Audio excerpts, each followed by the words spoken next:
राम राम. मी Prakash Mahajan, Mahajan and Mahajan YouTube चॅनलसाठी. आपण हे चॅनल मोठ्या प्रमाणात सबस्क्राईब करून माझा उत्साह वाढवावा ही एक विनंती. काल महाराष्ट्रात 29 महानगरपालिका निवडणुका झाल्या होत्या. त्याचा निकाल काल रात्री बराच उशिरापर्यंत स्पष्ट झाला. भारतीय जनता पक्ष शतप्रतिशत भाजपा या दिशेने वाटचाल करतो. या वाटचालीमध्ये कधी आपल्या मित्रपक्षाला सोबत घेऊन, कधी आपण एकटं लढून, कधी मित्रपक्षाला कात्रजचा घाट दाखवून, तर कधी मित्रपक्षाला पायाखाली घेऊन भारतीय जनता पक्षाची ही गोडदौड सुरू आहे. बहुतेक ठिकाणी भारतीय जनता पक्ष स्वबळावर आणि काही ठिकाणी मित्राच्या बळावर महानगरपालिकेत सत्ता टिकवून ठेवेल.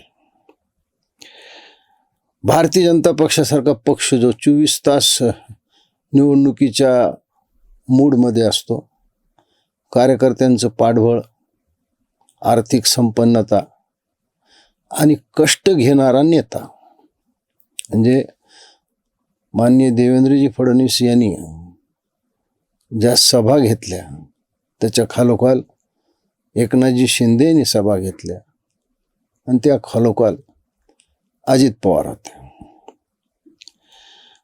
खरी लढाई, खरी उत्सुकता लोकांची मुंबईबाबत होती.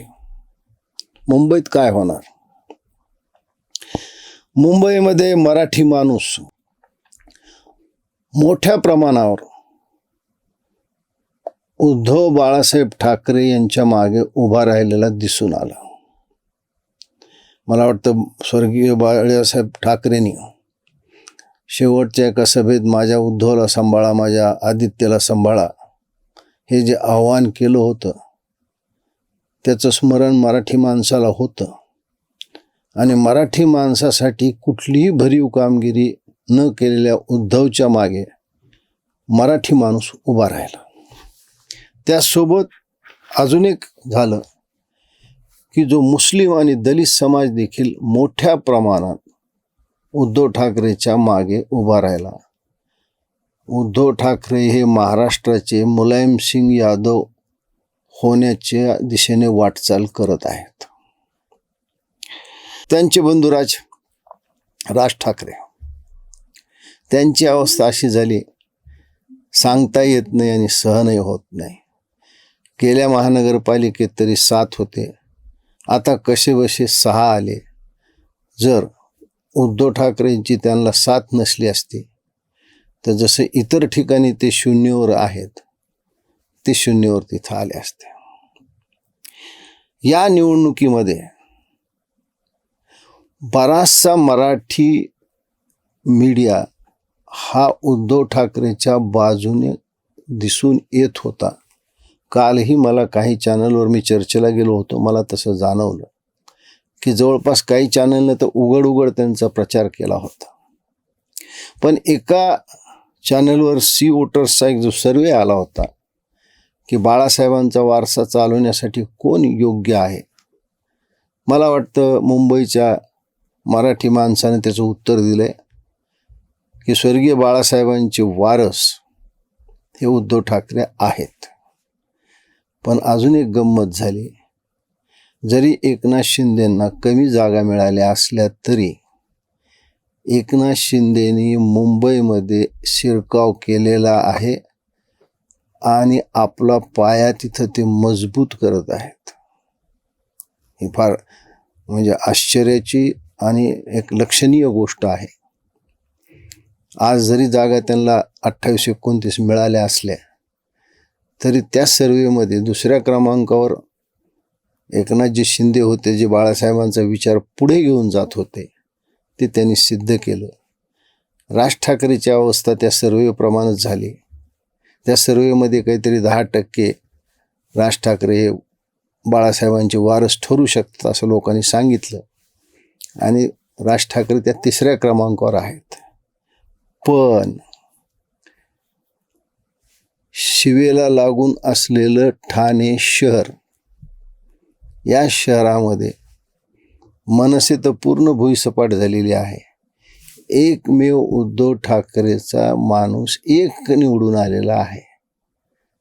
म्हणजे ज्या मुंबईमध्ये मराठी माणूस उद्धव ठाकरेच्या बाजूने उभा होता, त्याच मुंबईला लागून असलेलं ठाणे शहर, ज्या शहरामध्ये मूळ शिवसेनेचा पहिला महापौर झाला होता, तिथं मात्र जनतेनं एक हाती सत्ता एकनाथजी शिंदेच्या ताब्यात दिली आहे.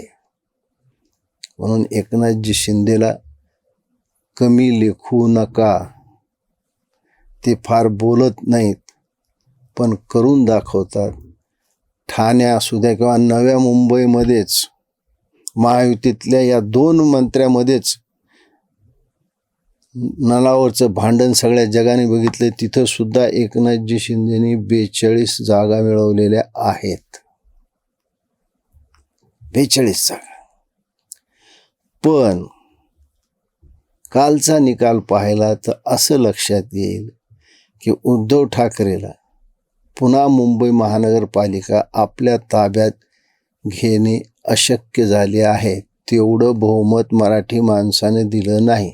मराठी माणसाच्या या हुशारीविषयी मराठी माणसाचं जेवढं अभिनंदन करावं तेवढं थोडं आहे. या निवडणुकीचं आणखी एक वैशिष्ट्य असे आहे की अजित पवारने उघड माथ्यावर गुन्हेगाराला घेऊन निवडणूक लढवलेली आहे. गुन्हेगाराला. पण जनतेनं त्या सर्व गुन्हेगारा पार्श्वभूमी असणाऱ्या लोकांना पाडलं. एका दुसऱ्या तुरळक ठिकाणी ते निवडून आलेले आहेत. शरद पवारची अवस्था तर त्या वयोवृद्ध जादूगारासारखी झाली आहे. बासरी फुंकता येत नाही, डमरू वाजवता येत नाही. शून्याचा फार मोठा पेटारा घेऊन ते बसलेले आहेत. यावरून आता रोहित पवारचं आणि सुप्रिया सुळेचं भवितव्य काय आहे हे लक्षात येतं. पण उद्धवजीचं मुंबई महानगरपालिका ताब्यात घेण्याचं स्वप्न भंग पावलेलं आहे. एकच गोष्ट मला अशी जुनी आठवली की कंगना राणावतनं मनापासून तळतळाट दिला होता. ज्या महानगरपालिकेच्या ताकदीच्या जोरावर उद्धव ठाकरेने कंगना राणावतचं घर पाडलं, केतकी चितळेसारख्यांच्या वर शाई फेकून तिला जेवढं अपमानित करता येईल, जेवढे दिवस जेलमध्ये ठेवता येईल तेवढे दिवस त्यांनी जेलमध्ये ठेवलं. पण या 2 महिलेचा शाप उद्धव ठाकरेला लागला आणि उद्धव ठाकरे महानगरपालिका ताब्यात घेण्यावाचून वंचित झालेले आहेत. आता जर महानगरपालिकाच ताब्यात नाही आली तर उभा केलेल्या मातोश्रीचं मेंटेनन्स कोण करेल याची काळजी उद्धव ठाकरेला नक्की असेल असं मला वाटतं. या निवडणुकीचं एक वैशिष्ट्य असे, काल कोणी प्रचारात म्हणताना हे सांगितलं की या निवडणुकीचा खरा धुरंधर देवेंद्र फडणवीस आहेत. हे कुणालाही मान्य होण्यासारखं आहे. जे देवेंद्र फडणवीसने कष्ट घेतले, जे प्रयत्न केले, ज्या सभा घेतल्या, त्यावरून धुरंधर हा किताब देवेंद्र फडणवीसला देणं अगदी योग्य आणि समर्पक आहे. मी त्या मीडियाच्या एका माणसाला विचारलं की देवेंद्र हे धुरंधर आहेत तर रायमान डाकू कोण? याचं उत्तर मला आपण आपल्या प्रतिक्रियेत द्याल अशी आशा आहे. धन्यवाद.